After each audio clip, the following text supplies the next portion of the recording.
Ahora bien, vamos a la tercera y última teoría, que al principio la presenté como la número uno, pero ahora vamos a trabajarla como la tercera y la última. Nos vamos a tomar un poco de tiempo, tengan paciencia, así tienen que hacerse los estudios bíblicos. De hecho, les adelanto que hay mucha información que uno ha copiado por muchos años en la enseñanza, revisando literatura especializada, especialistas en el campo, pero no se puede traer todo aquí porque la vida no nos daría, ¿no? Tenemos que tomarnos demasiado tiempo. Muy bien, esta teoría, como les hablé al principio, plantea que los hijos de Dios son ángeles, seres celestiales. Ángeles, literalmente, seres celestiales. Las hijas de los hombres serían, bueno, podrían ser mujeres descendientes en el tiempo de la línea de Caín, es una posibilidad, y que no invocaban el nombre de Dios. Entonces aquí habría, ¿cuál sería el pecado aquí? Bueno, el pecado sería una unión ilícita de naturalezas distintas, o una unión ilícita ilegal entre seres sobrenaturales, ángeles, y seres humanos. Ahí sería algo ilegal, ofensivo a Dios y bueno, eso hay que tomarlo, por eso se le llama razas cosmológicamente mixtas. Afecta el mundo cósmico, ¿no? Y la creación de Dios. Ahora bien, volvamos al tema de Génesis 6. Voy a ir lo más rápido posible, la información queda grabada, no se preocupen. Si hablo un poco rápido, todo está grabado y ese es el objetivo, pero también quiero que no nos extendamos tanto en el tiempo. Muy bien, aquí hay algo interesante en Génesis 6, del 1 al 6, y es lo siguiente, voy a leer de nuevo. El 1, aconteció que cuando la humanidad comenzó a multiplicarse sobre la faz de la tierra y le nacieron hijas, los hijos de Dios vieron que las hijas de los hombres eran hermosas. Ahí en hebreo en realidad dice una frasita un poco más fuerte que no la voy a mencionar acá, eran hermosas y tomaron para sí mujeres de entre todas las que habían escogido. Ahí puede haber una alusión a la poligamia, ¿no? Entonces dice, inmediatamente viene el verso 2, no, el verso 3, e interrumpe el flujo narrativo. Es decir, me están hablando de la multiplicación de los hombres a través de sus hijas, me está hablando de que los hijos de Dios empiezan a tomar mujeres, les gustan, las ven hermosas, las toman, se casan con ellas y de pronto entra un texto. A eso le llamo yo la interrupción del flujo narrativo. Interrumpe lo que pasó y después lo vuelve a retomar, pero ¿con qué lo interrumpió? Dice el verso 3. Entonces dijo Yahvé, mi espíritu no permanecerá o contenderá para siempre con el hombre, pues es, ef- eh, pues ciertamente él es carne y sus días serán 120 años. ¿Ve? Es como que esto es muy grave lo que acaban de hacer, ya este es el colmo, ya esta unión de naturalezas distintas es una violación. El texto no es gigante, pero es clave para entender lo que sucedió. Se mete Dios, interrumpe, se supone que Dios está en la corte, interrumpe las acciones de uniones y de pronto establece una norma o un principio y vuelve a retomar el pasaje. Miren el verso 4. Ahora continúa el hilo narrativo que fue interrumpido. En aquellos días, esta expresión es para ubicarnos en el tiempo y recuerden que la audiencia sabe muy bien a qué día se está refiriendo, porque ellos sí lo saben, nosotros no, pero ellos sí. En aquellos días y también después, los nefileos o los nefilim estaban en la tierra, pues toda vez que los hijos de Dios se llegaban a las hijas de los hombres, les engendraban hijos. Bien, hasta ahí. Ahora viene otra oración que dice, estos eran los poderosos que desde la antigüedad fueron varones de renombre, es decir, los Giborim. Por eso yo les presentaba la palabra Giborim. Parece que ellos también entendían quiénes eran los Giborim. Bueno, las personas que han estudiado literatura del Antiguo Oriente Próximo, literatura griega, sabe que en los relatos remotos, en tiempos remotos, se habla en el mundo griego, por ejemplo, de titanes, se habla de hijos de dioses y mujeres, engendros, ¿no? Seres híbridos de naturaleza divina y de naturaleza humana, como Gilgamesh, que es 2/3, es decir, de 3, él es 2 divino y 1 humana. ¿Se dan cuenta? Esos relatos existían. Entonces, esta audiencia conoce, no sé hasta si a fondo o han oído hablar mucho, estos relatos. A lo mejor los tenían mezclados, pero sí saben de qué se está hablando. Entonces, bueno, ahí aparece de nuevo el hilo narrativo y nos dice esto, que estos eran los poderosos, los Giborim, desde la antigüedad, que fueron varones de renombre. Ahora bien, ¿qué pasa con esta teoría? Vamos al término Bene Elohim, que se traduce del hebreo al español como hijos de Dios. Los hijos de Dios. Recuerden el artículo determinado, que es muy importante. Los hijos de Dios. Yo tomé algunas notas, revisé los textos en hebreo, revisé los textos griegos en la Septuaginta. Después, cuando vamos a temas del Nuevo Testamento, se revisaron los textos griegos. Se los estoy diciendo para que entiendan que esto también es un procedimiento metodológico. Hay que revisar las fuentes, hay que ir a los términos, ver dónde aparecen en la Biblia. Es el objetivo que tengo al decirles esto. Por ejemplo, el término Bene Ha Elohim, así literalmente, que no le falte ninguna letra, aparecen en Génesis 6.2, que ya lo leímos, en Génesis 6.4, que lo acabamos de leer, cuando se llegan a las mujeres y dan a luz esos engendros.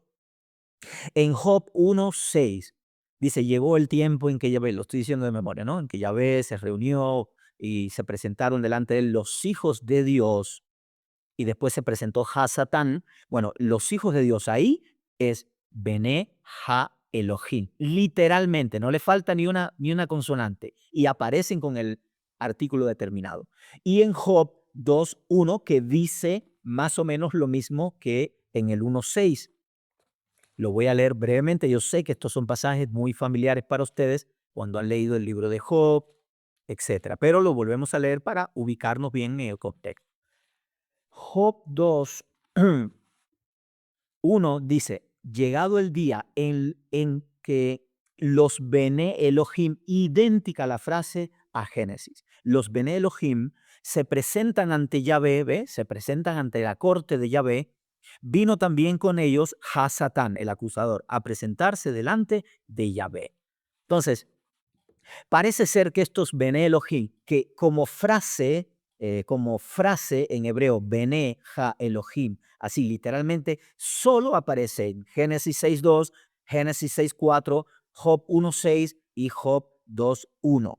Hay frases semejantes en otros textos que también se refieren a hijos de Dios, a ángeles o a miembros del consejo divino, pero hay ciertas variaciones. Pero la frase exacta solo aparece en estos textos que te acabo de decir, y siempre que aparece ahí, el significado es ángeles o miembros del consejo celestial. No hay hombres involucrados ahí. Lean el contexto para que ustedes vean, no hay forma de poner hombres ahí, son ángeles. Por eso es que nos vamos inclinando un poco por el momento, a que los Bene Elohim de Génesis 6 del 1 al 4 son ángeles, son seres celestiales, no son seres humanos.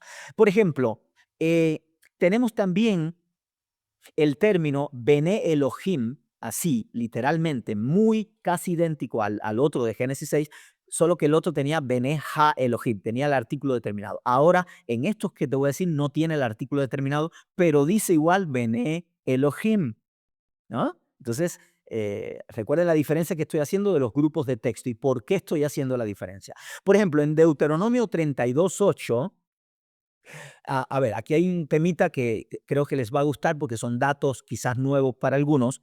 Eso lo enseñé recientemente en crítica textual del Antiguo Testamento, en una carrera donde yo enseño en una institución, y donde enseñamos a los estudiantes a evaluar las variantes de lectura en el texto masorético, en los rollos del Mar Muerto, en la Septuaginta, que es una versión muy antigua que data del segundo o tercer siglo antes de Cristo. Bueno, en Deuteronomio 32.8, miren lo que dice el texto masorético, es decir, el texto que nosotros usamos en nuestras Biblias modernas, que es de ese hebreo, del texto masorético, se traduce al español. Deuteronomio 32.8 dice así.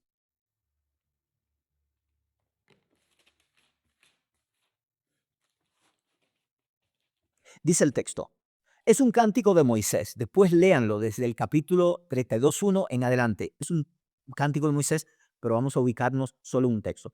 Cuando Elión, es decir, el Altísimo, daba a cada pueblo su heredad y distribuía a los hijos del hombre, trazando las fronteras de los pueblos según el número de los hijos de Israel. Bené Israel, es el término hebreo que aparece ahí en nuestras Biblias. Hijos de Israel. Lo que muchos han interpretado, según el Cántico de Moisés, es que Dios, desde el principio de los tiempos, distribuyó los pueblos y, digamos, y la heredad de los pueblos y según el número de los hijos de Israel. El problema es que Israel no existía ahí. Ese es el problema que vemos. Y lo ven muchos académicos. Israel no estaba ahí cuando Dios hacía esa distribución. Entonces muchos han dicho, ¿cómo es posible? Si Israel no existe, ¿cómo es que Dios está distribuyendo los pueblos y la autoridad y las herencias de acuerdo o según el número de los hijos de Israel?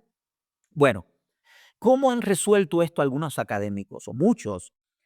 Esto es lo que dice el texto recepto. Pero cuando vamos a los rollos del Mar Muerto, a los famosos rollos del Mar Muerto, algún día vamos a hacer un estudio, un podcast sobre esto, y yo sé que muchos saben sobre eso.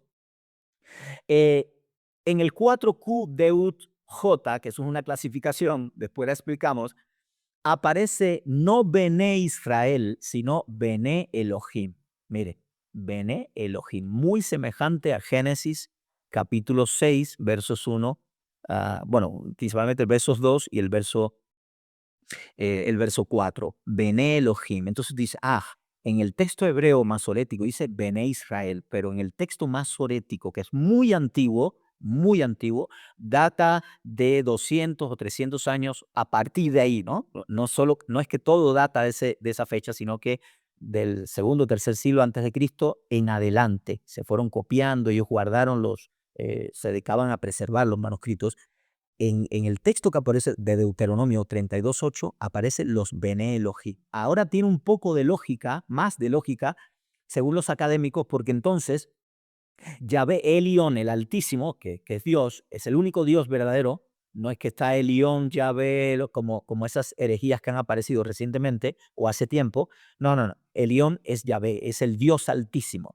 ¿Se acuerdan cuando los demonios le decían a Jesús, sabemos quién eres, eres el Hijo del Altísimo? Bueno, a ese Dios nos referimos.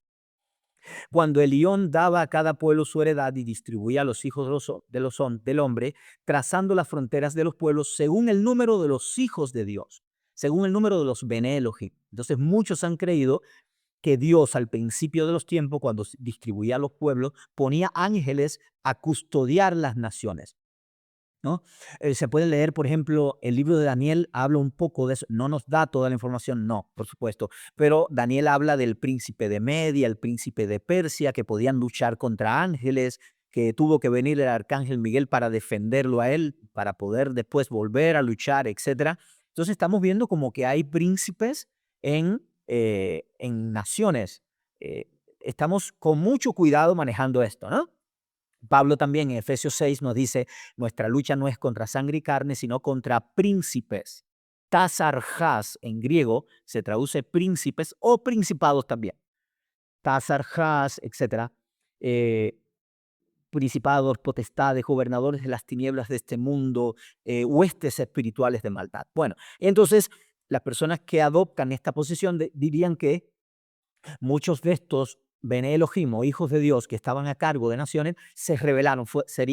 Algunos de ellos se rebelarían, dejarían sus posiciones para acostarse con mujeres y engendrar mujeres. ¿Se dan cuenta la lógica por dónde viene esto?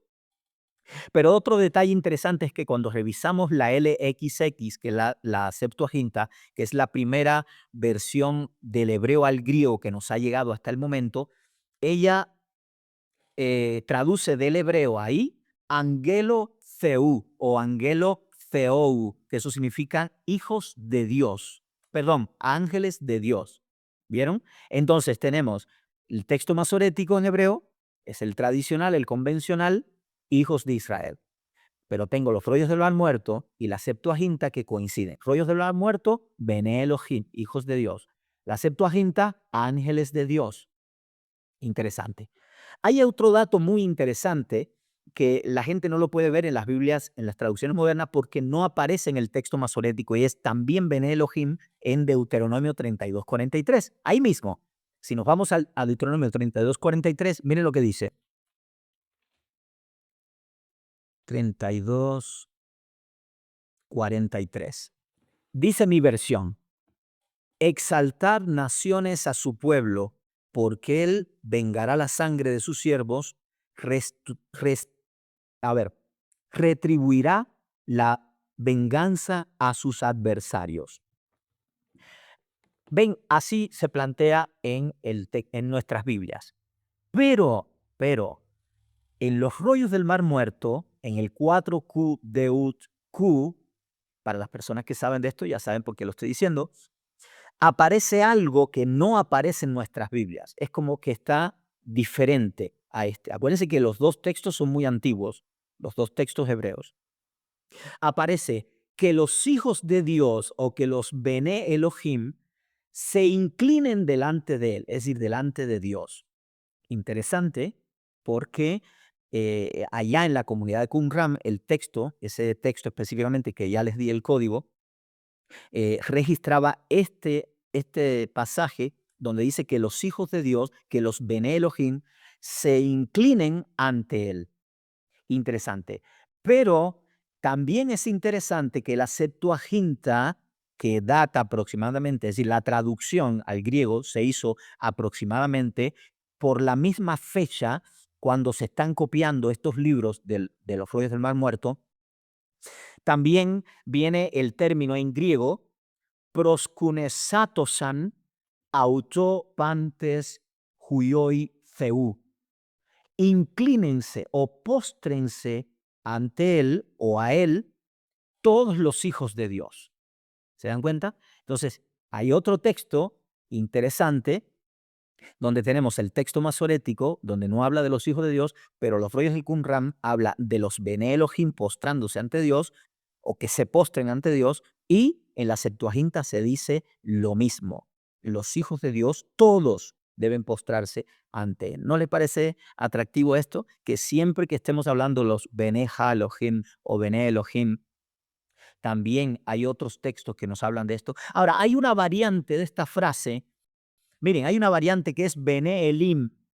Sí se parece, ¿no? Bene Elohim, Bene Elim. Los dos se traducen hijos de Dios o hijos de los dioses, también se pudiera traducir. El término Elohim es plural de un antiguo término Eloja, que significa Dios. Y según muchos eruditos, el término Elim sería el plural de él. Entonces, pero la naturaleza se refiere a lo mismo. Él es Dios, Elohim es dioses, pero muchas veces se usa para el Dios de la Biblia. Entonces, ¿dónde aparece esto? Job 38:7, vamos a buscarlo. Recuerden, la frase no es idéntica, pero en significado es muy parecido. Son significados sinónimos. Job 38:7.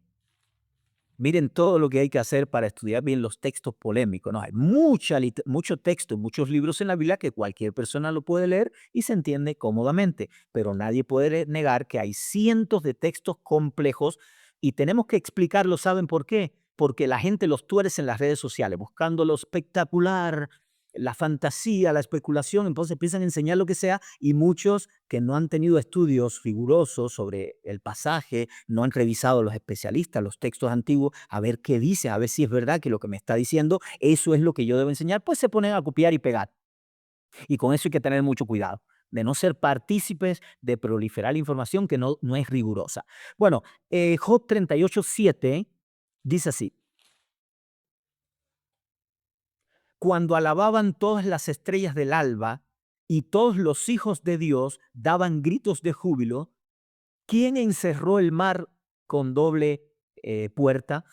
A ver, el capítulo 38 es Dios, Yahvé, le responde a Dios en un torbellino y le empieza a hablar de la creación del mundo, del principio de los tiempos, cuando él ponía las leyes en el mar, varias cosas lo pueden leer. Entonces, llega un punto, y recuerden que ahí el hombre no estaba creado, el ser humano no estaba creado. Pero los hijos de Dios sí, los ángeles sí. Entonces ahí es donde dice el verso 7, cuando alababan todas las estrellas del alba y todos los hijos de Dios daban gritos de júbilo. Ahí aparece el término hebreo Bené, Bené Elohim, 38:7. 38:7 sí es Bené Elohim. Bené Elim es en otros pasajes. Bueno, Bené Elohim. Igual que en Deuteronomio 32:8 en los rollos del Mar Muerto, igual que en el 32:43 en los rollos del Mar Muerto. Entonces Job se alinea con estos dos, Job 38:7, y también aparece Bené Elohim. Hijos de Dios, ángeles. Ángeles o miembros de la Corte Suprema de Dios o del Consejo Divino. Entonces, tenemos demasiados pasajes, tanto los que dicen literalmente Bené Ha Elohim como los que dicen Bené Elohim, siempre se refiere a ángeles. Y los contextos lo aclaran, pero muy bien. Ahora, ya para ir cerrando esta parte y hablar del pecado que representó, qué dice el Nuevo Testamento sobre esto. Estoy tratando de agotar toda la información para que no nos falte recursos y después ustedes puedan estudiar en casa tranquilamente o con otras personas. Salmo 29:1. Este es interesante también. Salmo 29:1. Miren lo que dice. Yo revisé no solo el texto hebreo, sino versiones, otras versiones, a ver cómo lo traducen los traductores, los grupos de los equipos de traducción. 29:1 dice, tributad a Yahvé, oh seres celestiales, dice mi versión. Tributad a Yahvé, oh seres celestiales, tributad a Yahvé la gloria y la fortaleza. Ahí viene Bené Elim en hebreo. Bené Elim. Y ya les expliqué lo que significaba Bené Elim, que Elim es el plural de él, etc. Entonces se traduce hijos de Dios también, hijos de Dios, y se refiere a seres celestiales. Hay otras versiones que pueden hablar de otro, puede ser que pongan directamente hijos de Dios o ángeles de Dios, pero seres celestiales está bien traducido. Salmo 89:6 también, ustedes verán, va a tener la misma frase Bené Elim. ¿Ven? Hijos de Dios, Bené Elim, o de nuestro Dios también podrían traducir algunos. Salmo 89:6.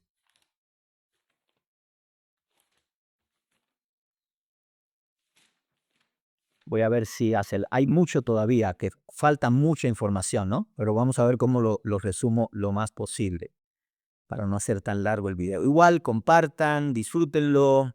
Si te gusta, ponle me gusta y hagan comentario, que eso nos ayuda bastante para nosotros poder seguir desarrollando el canal. Bien, miren lo que dice el 89:6. Dice así, porque ¿quién entre los cielos puede compararse a Yahvé? ¿Bien? El autor se remonta a los cielos. ¿Quién en los cielos puede compararse a Yahvé o entre los cielos? ¿Quién entre los Bené Elim se asemeja a Yahvé? Dios terrible en el consejo de los santos, temido por todos los que están a su alrededor, ¿ven? Alrededor de él. Yahvé. Entonces ahí aparece el término Bené Elim. ¿Quién entre los Bené Elim, entre los hijos de Dios, se asemeja a Yahvé? Ángeles, seres celestiales, consejo divino. El Salmo 82:6, que ya aludí, les dije que era bien complejo, hay que trabajarlo en un estudio aparte, dice cosas interesantes, ¿no? El 82:6 dice, por ejemplo, para que tengan una idea, Elohim se levanta en la sinagoga de él, pero los traductores traducen jueces, ¿ven? No está mal, está muy bien porque sí aplica y es totalmente probable, pero también puede ser Elohim se levanta en la asamblea de los dioses de él y en medio de los jueces juzga. ¿Hasta cuándo juzgaréis? Ahí en medio de los jueces aparece Elohim. ¿Se dan cuenta? A ver, voy a revisar de nuevo todo poniendo en hebreo el término y ustedes lo ven en español. Elohim se levanta en la sinagoga de él y en medio de Elohim juzga. ¿Hasta cuándo juzgaréis injustamente y levantaréis el rostro de los malvados? Defended al débil y al huérfano, haced justicia al afligido y al pobre, rescatad al afligido, al necesitado. Doy un saltito. Verso 6, que ese fue el que Cristo citó. Yo dije, dioses sois, Elohim sois. Yo dije, dioses sois. Y vosotros todos, ojo, hijos de Elión, hijos del Altísimo, ¿no? En este caso, Bené Elión es el término hebreo. Bené Elión se parece a Bené Elohim, Bené Elim. Aquí es Bené Elión. No es idéntico al que estamos analizando en Génesis 6. No es idéntico, pero se parece, ¿no? Entonces, dice, como cualquiera de los príncipes caeréis, como hombres moriréis. Vamos a cerrarlo ahí. Es interesante, hay que revisarlo bien, revisar a Cristo, cómo lo interpretó Cristo. pero estos términos sí se le pueden atribuir a jueces. Pero hay muchos académicos a los que yo sigo bastante y son muy respetables en el mundo académico, están bien entrenados en lenguas antiguas, en Antiguo Oriente Próximo. Muchos de ellos dicen que este Salmo 82 se refiere a la Corte Suprema de Dios, al Consejo Divino de Dios, seres angelicales.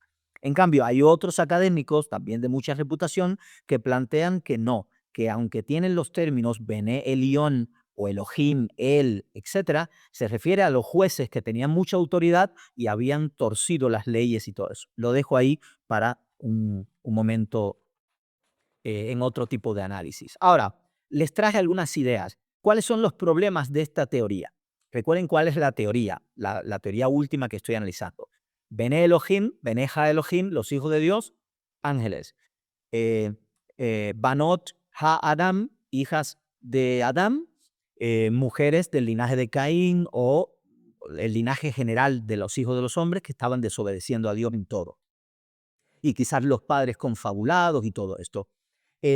Los Nefilim probablemente aludiría a seres antiguos de mucho renombre, temibles, posiblemente algunos lo relacionan con los que hacen caer, por el término nafal, ¿no? Caer, que los Nefilim serían los déspotas que hacen caer por sometimiento, por abuso de poder a los demás. Bueno, en la academia se maneja todo esto y los Giborim sería el engendro de la unión de los ángeles con las mujeres. Hay estudiosos, de hecho yo revisé un libro que es eh, un estudio lingüístico serio desde el hebreo, un libro completo dedicado solo a esto, y ellos plantean que por estudios léxicos, por análisis de construcciones gramaticales, que los Nefilim y los Giborim y los hombres valientes son la misma persona, son el mismo tipo de persona, ¿no? Los juntan. En cambio, hay otros especialistas que dicen que no, que está muy claro en el texto, que dice, por aquel tiempo estaban ya los Nefilim, es decir, ya existían cuando empezaron a unirse los hijos de Dios con las mujeres, ya ellos existían y también después. Y que entonces los Nefilim serían distintos a los hijos de los ángeles y las mujeres, esos seres híbridos, ¿no? El texto no lo aclara, el texto no dice que son seres híbridos, todos estamos tratando de reconstruir en lo posible. Y yo no estoy diciendo que sean seres híbridos, mitad dioses o mitad hombres. Yo no estoy diciendo eso tampoco. Estoy diciendo que son teorías que se manejan. Ahora, eh, la pregunta es, ¿se procrean los ángeles? Porque sería un problema de esta teoría. ¿Pueden los ángeles copular con mujeres humanas y producir niños? Otra pregunta es, ¿se casan los ángeles? Vamos a ver qué dijo Jesús. ¿Se casan los ángeles? ¿Se procrean sin usar cuerpos naturales? Es decir, ¿puede un ángel procrearse con una mujer sin usar un medio natural? Es decir, poseer a un hombre, etcétera. Por ejemplo, hay un pastor teólogo muy famoso en Estados Unidos, que no voy a mencionar el nombre, y es muy conocido, tiene seminarios, universidades muy conocidos, y él plantea que los ángeles, los hijos de Dios, lo que hicieron fue poseer hombres, es decir, posesión demoníaca, y esos hombres copularon con esas mujeres y dieron a luz eh, hombres, hombres, o seres híbridos posiblemente, que le hayan puesto algún tema genético para que fueran seres híbridos.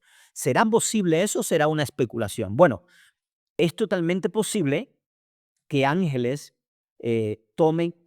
ángeles caídos, ya desobedientes y rebeldes, tomen hombres, los posean y se relacionen con mujeres.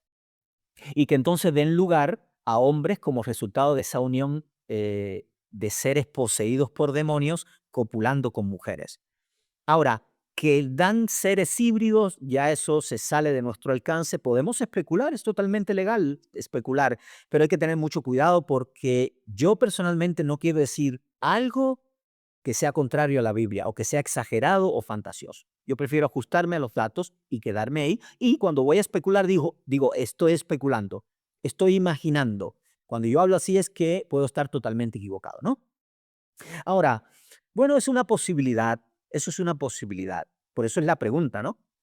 La otra pregunta sería, para finalizar ahí, sería, ¿pueden los ángeles tomar poseer hombres y tener relaciones con mujeres, sí, pero ¿qué implica? ¿Por qué es tan ofensivo? Bueno, porque es una rebelión contra Dios. Estos ángeles que fueron asignados por Dios a tareas desde la Corte Suprema a tareas específicas en las naciones, en los pueblos, no sabemos a qué porque el texto no lo explica, abandonado su morada, abandonaron su posición, la posición que les corresponde, y empezaron a recrearse sexualmente con mujeres a través de hombres poseídos. Entonces,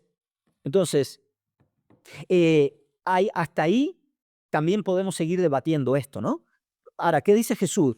Jesús dice que en la resurrección los hombres y las mujeres, por supuesto, no se casarán ni se darán en casamiento. Pueden leer después Marcos 12:25, Mateo 22:29 y Lucas 20:34 al 36. Es decir, que no se casarán ni se darán casamiento, sino que serán como los ángeles de Dios.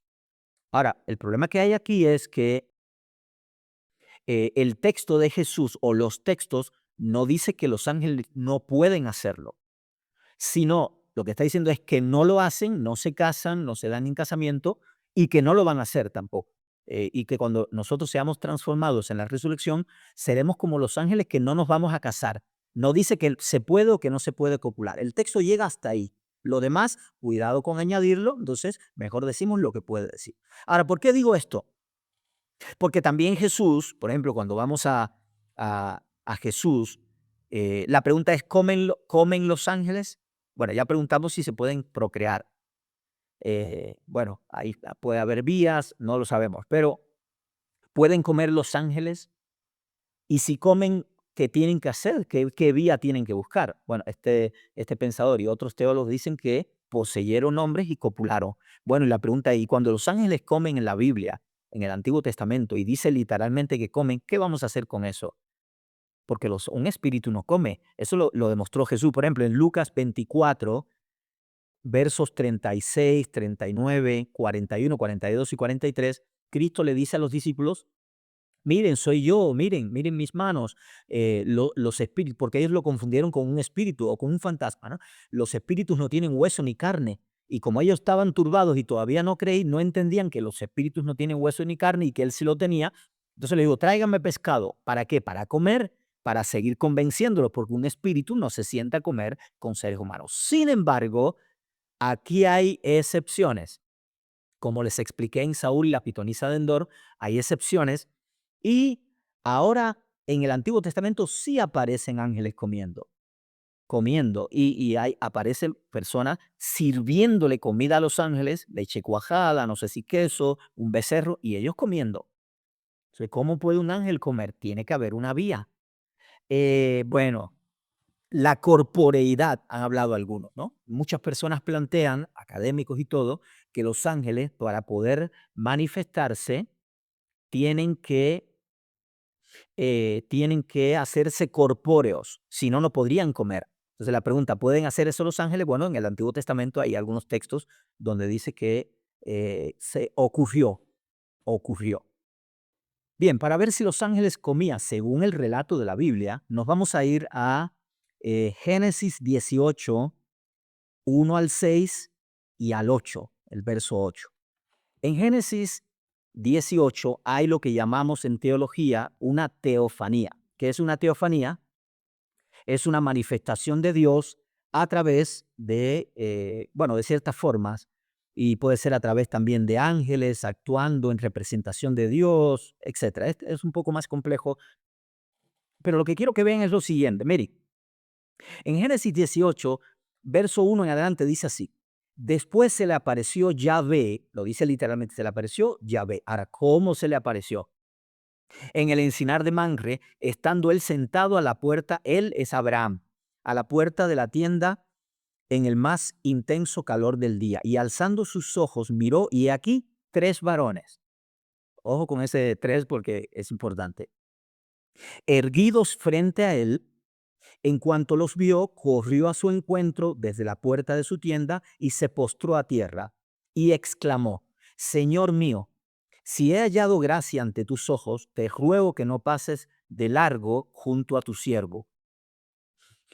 Eh, Tráigase ya un poco de agua, lavad vuestros pies. Miren el aspecto que está viendo Abraham. Abraham está viendo a 3 varones era normal, como usaban sandalias o venían descalzos, no sabemos, los pies llenos de polvo, probablemente dañados de tanto caminar, tráigase un poco de agua y lavad vuestros pies y recostaos bajo el árbol. Lo veía cansado posiblemente. Mientras tanto, mientras tomo un trozo de pan para que sustentéis vuestro corazón, luego seguiréis adelante.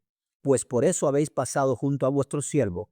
Contestaron, haz como has dicho, le dijeron los tres varones. Verso 6. Abraham se apresuró a entrar en la tienda de Sara y dijo, toma pronto 3 medidas de flor de harina, amásala y haz tortas. Tienen tortas. Después dice, enseguida corriendo hacia la vacada, Abraham tomó un becerro tierno y bueno y se los dio al mozo y éste se apresuró a aderezarlo. Tienen pan, tienen becerro. Juntamente con el becerro que había aderezado, tomó también cuajada y leche y lo presentó ante ellos, y mientras él se mantenía en pie junto a ellos, debajo del árbol, ellos comían. Ellos estaban comiendo. Imagínense el escenario. Ellos estaban comiendo la leche cuajada, ellos estaban comiendo pan, mojando seguramente, comiendo becerro. Eso es normal, eso está pasando. Eh, bueno, ¿qué es lo otro que a mí me llama la atención? 2 de los 3 varones eran ángeles. 2 de los 3 se van, según el relato del 18 y el 19, 2 van a Sodoma y Gomorra a buscar a Lot, a salvar a Lot y a su familia. Y el mismo texto dice que eran 2 ángeles. Miren Génesis 19:1. Entre tanto, los 2 ángeles llegaron a Sodoma al atardecer y Lot estaba sentado en la puerta de Sodoma. ¿Qué pasa ahí? Bueno, Lot se postra, les dice, quédense aquí, no sigan, pasen conmigo, etc. Pero lo que me llama la atención no es que estos varones comían normalmente, igual que un ser humano normal, sino que cuando los hombres, desde los jóvenes hasta los ancianos, en Sodoma, quisieron conocerlos, es una expresión antigua, una frase idiomática para tener relaciones sexuales con ellos, Lot se escandalizó porque ellos le pidieron, ¿dónde están los varones que han venido a ti esta noche? Sácalos para que los conozcamos. Entonces Lot, saliendo a ellos, a la entrada, cerró la puerta tras de sí y exclamó, por favor, hermanos míos, no hagáis ese mal. Si querían conocerlo sexualmente. Alguien ha dicho, no, eso no es. Sí, el término se usaba en hebreo para conocer. Por ejemplo, conoció Caín a su mujer y dio a luz un hijo, etc. Y para reforzar la idea, miren lo que le dice Lot. Mirad, os ruego, tengo 2 hijas que no han conocido varón. Voy a sacarla a vosotros ahora y haced con ellas como bien os parezca, pero no hagáis nada a estos varones que han venido a cobijarse bajo mi techo. Eran ángeles que podían comer, estos 2, no estoy hablando del tercero, estoy hablando de estos 2, que podían comer y comían, y lo dice el texto, y el autor no tiene problemas con eso, y también podían ser violados, podían ser usados sexualmente. ¿Se dan cuenta a lo que me refiero? Entonces, sabemos que Cristo lo dijo, en la resurrección ni se casarán ni se darán en casamiento. Sabemos que los espíritus no comen, cuando son espíritus no comen, pero ¿qué pasa cuando los ángeles aparecen en una teofanía con forma corpórea, con forma de cuerpo, aparecen, digamos así, corporeizados? Pueden ser violados, pueden comer. Ahí tenemos un dato. ¿Qué vamos a hacer con ese dato? Nada. Solamente les estoy poniendo eh, digamos, elementos narrativos en la Biblia que no se contradice. Este texto no se contradice con Cristo. Cristo lo que está diciendo es que los ángeles no se casan, ni se dan en casamiento, y que nosotros seremos como los ángeles en ese contexto en que no nos vamos a casar tampoco en la resurrección. Otro detalle que a mí, esto lo hablo de mi perspectiva, ¿no? No estoy hablando del libro tal ni de más cual. Cuando yo estoy citando a alguien lo digo, cuando no, lo estoy diciendo con mucho cuidado para que no se exagere la perspectiva. Por ejemplo, los ángeles también, bueno, ya sabemos que podían ser usados sexualmente, estos ángeles, estos que aparecieron ahí. Por ejemplo, tenemos el caso de Jacob cuando luchó con el ángel. Ese ángel, la pregunta es, ¿tenía cuerpo físico el ángel que luchó con Jacob? Cuando vamos a Génesis 32, 24 al 28, dice que aparece un varón y Jacob empieza a luchar y luchan toda la noche. La pregunta que yo hago es, Aquellos comían, Abraham los vio comer y seguramente sus siervos. Lot tenía miedo que violaran a los ángeles o que los usaran sexualmente y por eso entrega a sus hijas. No estoy diciendo si eso está bien o mal, solo el relato lo dice así. Y ahora estamos viendo que se le aparece un varón, lucha con Jacob y después del el texto dice que Jacob luchó con Dios y venció. Vamos al 32, 24 y 28. Dice, Jacob se quedó solo, un varón estuvo luchando con él hasta rayar el alba, pero viendo que no podía con él, le atacó el encaje de su muslo y se lo descoyuntó. Y se le descoyuntó el muslo a Jacob mientras luchaba con él. Entonces dijo, déjame que raye el alba, le decía al ángel, el varón. Y él dijo, no te dejaré si no me bendices.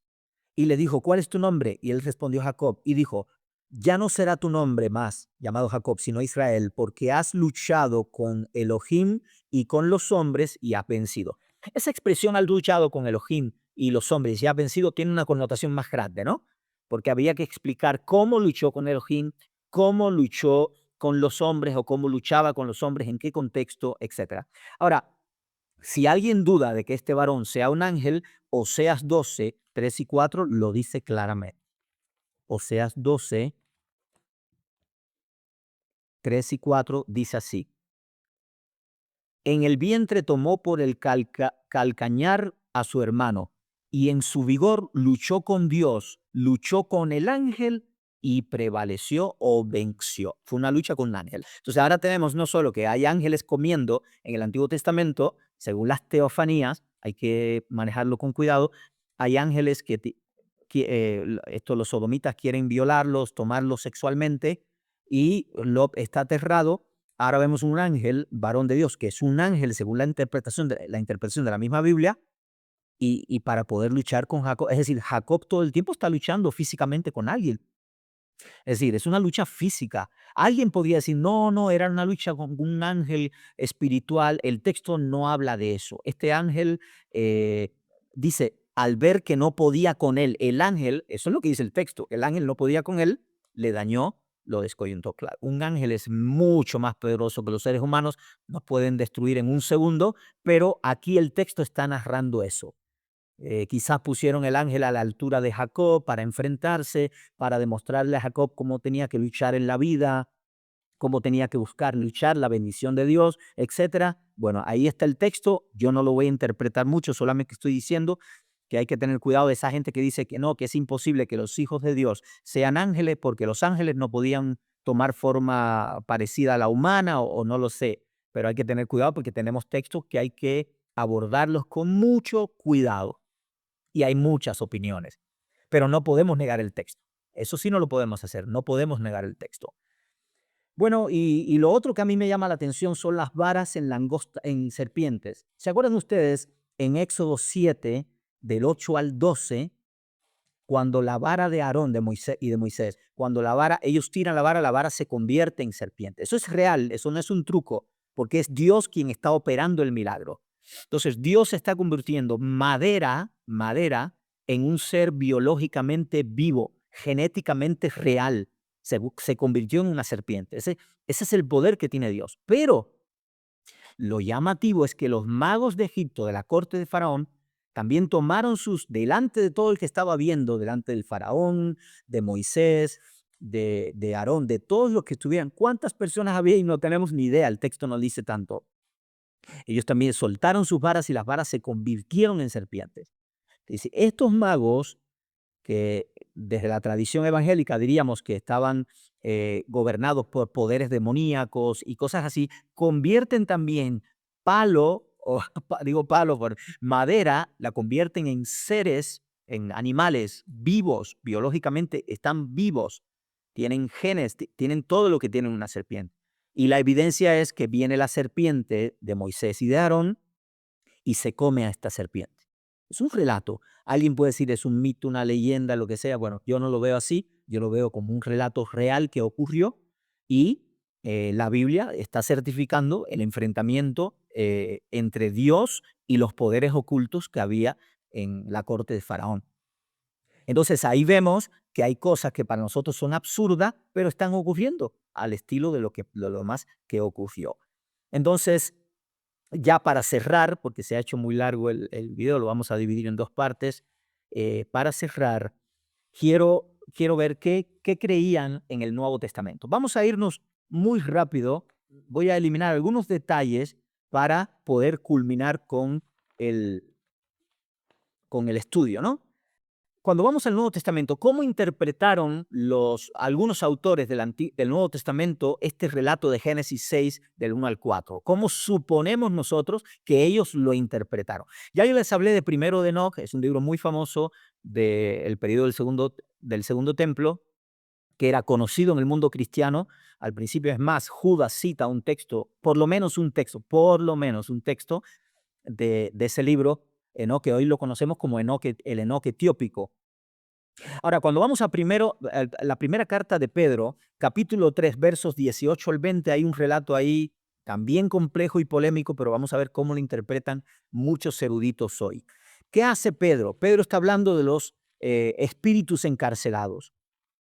Entonces, estos espíritus encarcelados, muchos eruditos plantean que no es común en las comunidades cristianas primeras, no era común llamar a los espíritus de los hombres espíritus, ¿no?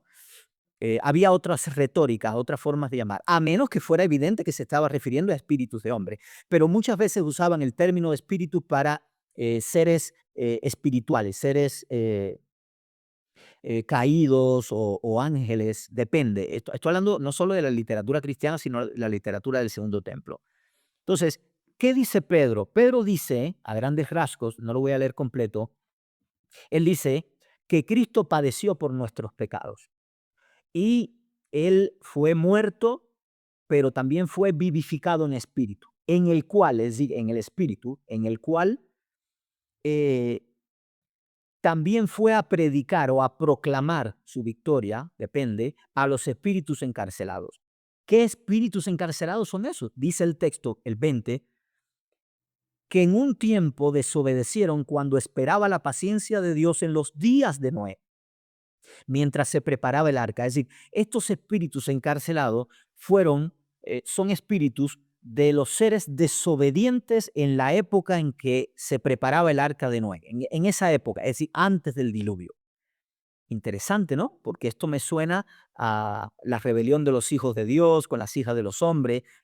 El texto no dice tanto, pero parece que lo estuviera diciendo. Hay un erudito que dice, si lográramos presentar una evidencia rigurosa, absolutamente, bueno, muy rigurosa, de que estos autores, tanto Pedro como Judas, demostraron se demuestra que ellos se referían a los hijos de Dios y las hijas de los hombres a esa rebelión, el caso sería muy fuerte a favor de esta teoría que estamos analizando. Bueno, esa es la interpretación. Algunas personas dicen, no, Cristo fue a predicarle a todos los espíritus de los seres humanos muertos que estaban en el Hades. El texto no dice eso. El texto habla de los espíritus encarcelados que en un tiempo desobedecieron cuando esperaba la paciencia de Dios en los días de Noé, mientras se preparaba el arca en la cual solo unos pocos, es decir, 8 personas fueron salvadas. Es decir, estos son un tipo de espíritus encarcelados de aquella época, no habla de cualquier época. Y es interesante, ¿no? Y es interesante también que se habla de espíritus encarcelados. El segundo texto que tenemos, que también está en Pedro, pero en la segunda carta, capítulo 2, aquí hay un poco más de aclaración, ¿no? Aunque hay que tener cuidado. Segunda de Pedro 2, 4 al 7. Todo esto lo digo para que anoten primero, ¿no? O después. Dice, porque si Dios no perdonó a los ángeles que pecaron, sino que arrojándolos al tártaro, o arrojándolos, sí, al infierno, dicen algunas versiones, pero el término griego es tartaró, el verbo tartaró, que viene de tártaro, o que se relaciona con Tártaro, que era el lugar para el inframundo. En el mundo griego, en la mitología griega, se tenía el Tártaro, en muchas tradiciones, el Tártaro estaría más abajo del Hades, y el Tártaro sería como un tipo de infierno, algo así, ¿no? Un tipo de cárcel para los seres humanos extremadamente malos y violentos, pero también sería para los titanes, como ángeles rebeldes o híbridos rebeldes. Y esto es interesante, que Pedro esté usando un término tartaró, tartaró es el verbo en su forma base, lógico, no es la forma verbal. que esté usando ese término para ángeles específicamente. No dice los envió al Hades o los envió al seno de Abraham. No, no, no. Dice los envió al Tártaro. Y el concepto de Tártaro admitía ese tipo de lugar, ¿no? Es un lugar especial. No es para todo tipo de personas, sino para seres humanos violentos o seres humanos híbridos, titanes, etcétera. O ángeles en este caso. Entonces, a esos ángeles los envió ahí y los encerró. Dice, los envió al Tártaro, los entregó a cadenas de oscuridad, reservados hasta el juicio. Miren la frase hasta el juicio, reservados hasta el juicio. Y si no perdonó, y no perdonó al mundo antiguo, pero guardó a Noé, el octavo pregonero de justicia, trayendo un diluvio sobre el mundo de los impíos. Llama mucho la atención que hay un orden cronológico. Primero, la rebelión de ángeles. Quienes quieren que sean esos ángeles, una rebelión. Y Dios, por algo grave que hicieron, muy grave, los tuvo que encerrar en el Tártaro, en prisiones, en el abismo, si quieren. Es un término que podría ser sinónimo. En el abismo. Es un término que se usa en el Nuevo Testamento. Entonces, los tuvo que encerrar. Esos ángeles no son Satanás y los ángeles que están en los aires, no. Eso no. Es un grupo de ángeles que no pudieron continuar aquí en los aires o en la atmósfera o donde sea, pero Dios los tuvo que encerrar y están encerrados con cadenas, ya saben, cadena es un término eh, para, en ese caso, cadenas que puedan amarrar ángeles o esclavizar ángeles. No son cadenas físicas como las de nosotros, lógico. Ahora, después viene, automáticamente viene, si no perdonó al mundo antiguo. Eh, pero guardó a Noé. Mire, lo ponen casi cronológicamente. Primero la rebelión de ángeles, después viene Noé. Asimismo está Génesis 6, del 1 al 4. Si tomáramos Bene Elohim o hijos de Dios como ángeles que se rebelaron, entonces estaría bien adecuado el proceso cronológico. Y después, por orden cronológico, viene y condenó a las ciudades de Sodoma y Gomorra, reduciéndolas a ceniza, poniéndolas como ejemplo para los que iban a vivir impíamente. Pero libró a Lot, al justo Lot, cuando estaba atormentado por la conducta pervertida de los perversos. ¿Ven? Pedro está hablando de ángeles que fueron prisioneros por una rebelión grande. Primera de Pedro dice que Cristo fue a predicar o a proclamar su victoria con los espíritus encarcelados de la época de Noé, antes del diluvio, espíritus encarcelados, ángeles encarcelados, interesante, llama la atención. Y el último texto está en Judas. Bueno, todo el que ha estudiado Segunda de Pedro y Judas saben que hay una línea semejante. Sí, lo que se plantea es que Judas y Pedro tomaron fuentes similares, porque están hablando hasta en orden muchas veces. Claro, a veces se expande, se reduce el pasaje, pero hay un orden interesante. Miren lo que dice Judas, la carta de Judas, versos 6 y 7. Dice el 6, y a los ángeles que no guardaron su estado original, algunos dicen su dignidad, sino que abandonaron su propia morada, los ha mantenido bajo oscuridad en prisiones eternas hasta el juicio del gran día. Aquí es más explícito el texto. ¿Cuál sería el pecado de estos ángeles? Bueno, no lo dice abiertamente, pero dice, no guardaron su estado original, y abandonaron su propia morada. Eso está interesante. Es decir, abandonas tu morada ¿para qué? ¿Para hacer qué? Se parece a Génesis 6.1 al 4. Se parece. Fíjense que estoy siendo sobrio. No estoy ni obsesionado ni apasionado. Estoy acercándome al texto con cuidado. Pero después de eso, claro, Judas omite, a diferencia de Segunda de Pedro, Judas omite a Noé y el diluvio, pero pone Sodoma y Gomorra. De cualquier manera, el orden cronológico de Segunda de Pedro se mantiene en Judas, solo que se omite un elemento. Pero primero los ángeles que se rebelaron fueron encarcelados y después viene Sodoma y Gomorra. Y llama la atención aquí Sodoma y Gomorra que dice el 7. Así como a Sodoma y Gomorra y las ciudades vecinas, las cuales de la misma manera que aquellos, ¿quiénes son aquellos? Se está refiriendo a los ángeles habiendo fornicado, interesante. Algunos dicen, no, no se debe relacionar. Bueno, solo lo estoy dejando como en la categoría de interesante. Habiendo fornicado e ido en pos de juicios contra naturaleza, ¿sabe lo que dice en griego ahí? Ido en pos de juicio contra naturaleza, ido en pos de carne extraña o detrás de carne extraña. Las personas que saben griego revisen el texto para que vean que eso es lo que dice así. Sirven como ejemplo al sufrir el castigo eterno de fuego. Uy, Es decir, esta teoría a mí me llama mucho la atención. Hay muchos detalles. Yo tengo estas hojas llenas de todo el estudio que hice, de detalles, bueno, otras muchas cosas que no me va a dar tiempo ya a conversarlos, pero yo quiero que sepan que esta teoría es muy atractiva. Y para sellarla, que no voy a decir que tiene 100% que ver, pero a mí siempre me causó esto curiosidad. Cuando nosotros vamos a Apocalipsis capítulo 9, en copien ahí Apocalipsis 9 del 1 al 11, se está hablando de las trompetas. Claro, ya saben cuál es la característica de Apocalipsis, la naturaleza de una literatura apocalíptica que ya eran abundantes en el periodo literario del Segundo Templo, y también existían elementos apocalípticos ahí en profetas del Antiguo Testamento. Sabemos cuál es el género literario, hay muchos tropos estilísticos o recursos retóricos, sabemos que hay mucha imaginería, mucha imagen propio de la literatura apocalíptica. Hay que manejarlo con mucho cuidado. El Apocalipsis tiene una naturaleza compleja y hay que cuidarse de fantasías y de otras cosas, pero el texto está ahí y cuando lo hemos estudiado por años sabemos cuál es la metodología que se usa, cómo se aborda este tipo de género. Para no cansarlo, y con eso ya voy a cerrar. Apocalipsis 9:1 dice: el quinto ángel tocó la trompeta y vi una estrella que había caído del cielo a la tierra y le fue dada una llave del pozo del abismo.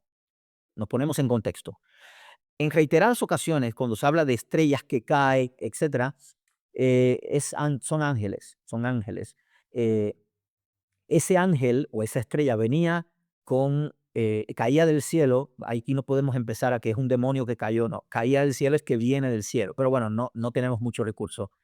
Caía del cielo a la tierra y se le dio una llave. ¿Llave para qué? Para abrir que el pozo del abismo. La llave es una imagen apocalíptica. ¿Qué sería una llave en ese contexto? Es la autorización, la autoridad y el medio para abrir el pozo del abismo, como si fuera el tártaro.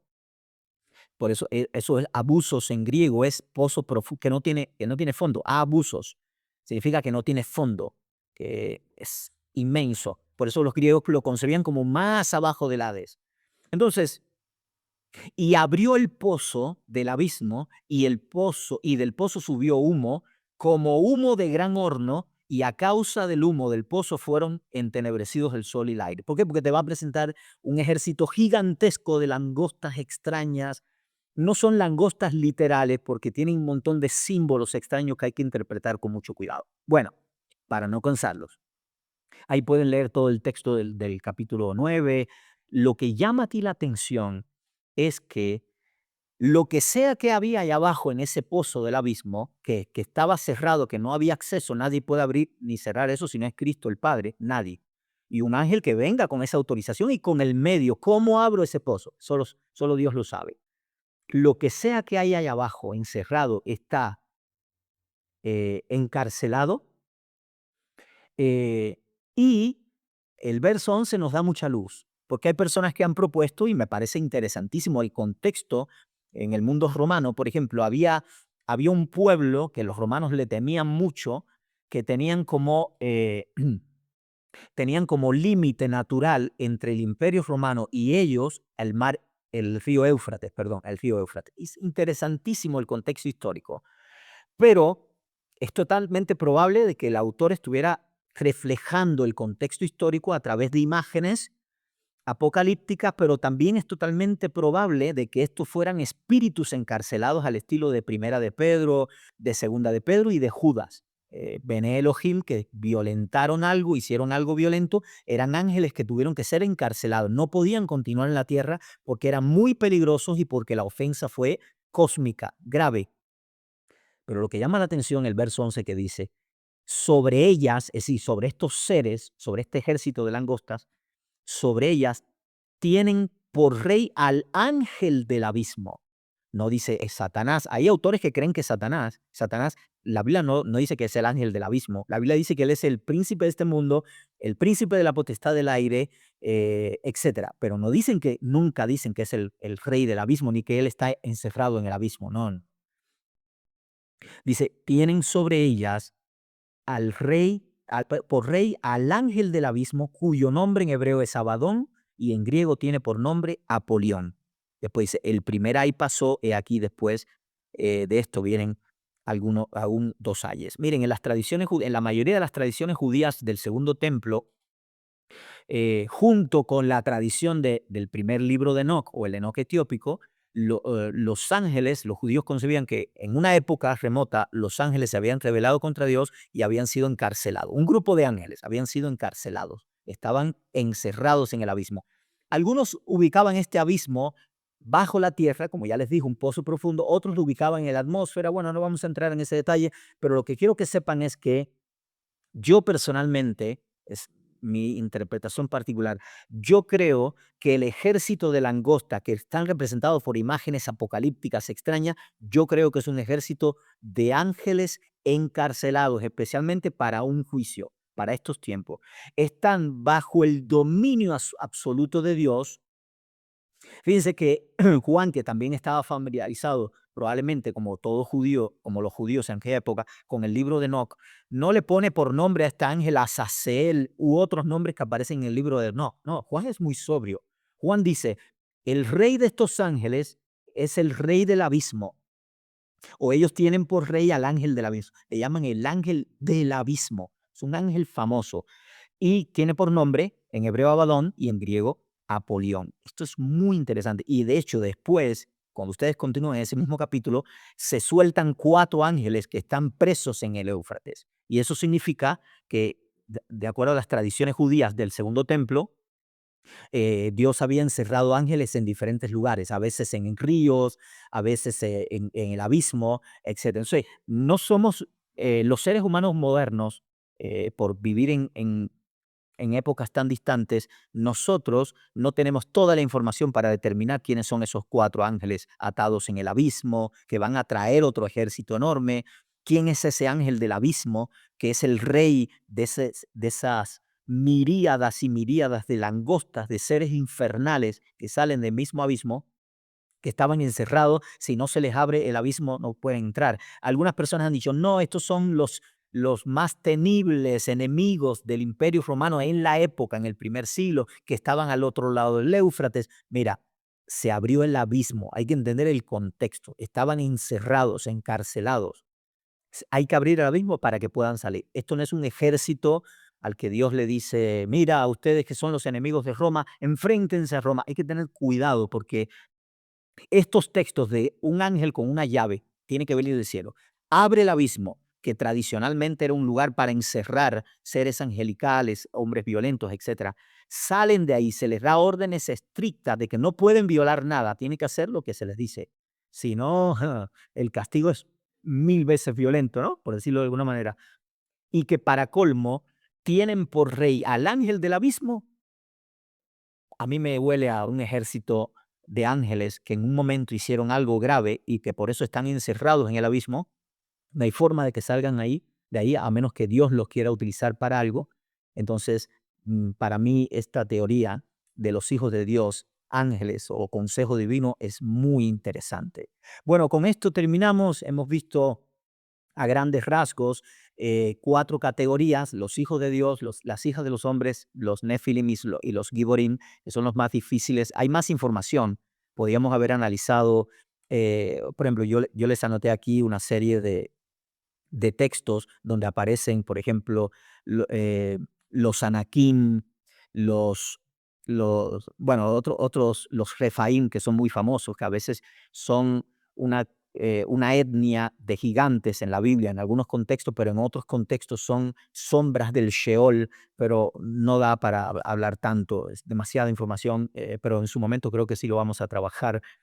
Y hay mucho que hablar sobre este mundo tan fascinante de la Biblia y les hemos entregado las 3 teorías para que ustedes las analicen. Ya más o menos tienen una idea general por cuál yo me inclino y las razones, pero no estoy obsesionado.